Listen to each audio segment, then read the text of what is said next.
初めての出勤。おはようございます。本日よりお世話になります。エマと申します。一日でも早く仕事に慣れ、皆様のお役に立てるよう頑張ります。どうぞよろしくお願いいたします。エマさんですね。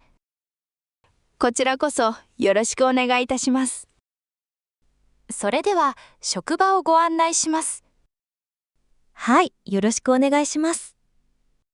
まずはロッカーをご案内します。はい、ありがとうございます。こちらが制服です。更衣室で着替えてください。はい、わかりました。準備ができたら、仕事の流れをご説明します。よろしくお願いいたします。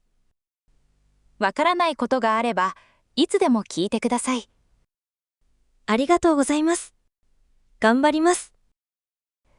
それでは、今日からよろしくお願いします。よろしくお願いします。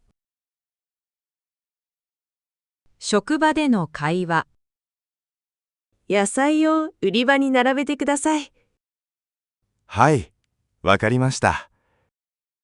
牛乳はどこに並べますか？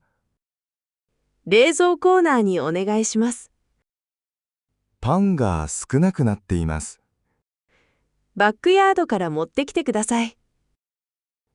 商品の補充が終わりました。わかりました。ありがとうございます。この料理を3番テーブルにお願いします。はい、わかりました。お客様がお呼びです。はい、すぐに伺います。5番テーブルからハンバーグセットの注文が入りました。はい、すぐに作ります。片付けが終わりました。わかりました。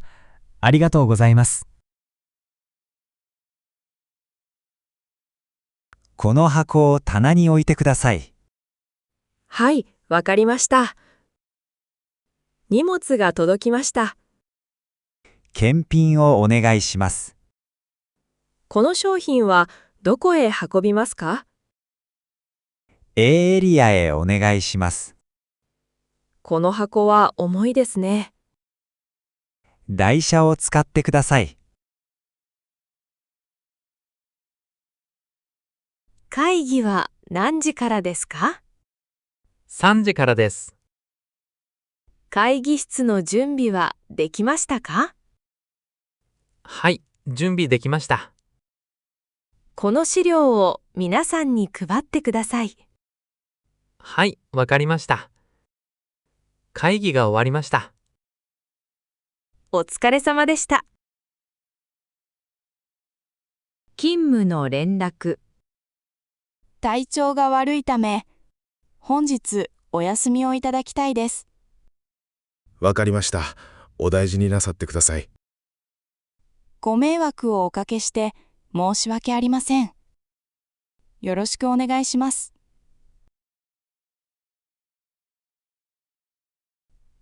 電車が遅れているため、少し遅れます。わかりました。気をつけてきてください。ご迷惑をおかけして申し訳ありません。来週の金曜日のシフトを変更していただけますか？はい、大丈夫ですよ。いつに変更しますか？来週の日曜日にお願いします。わかりました。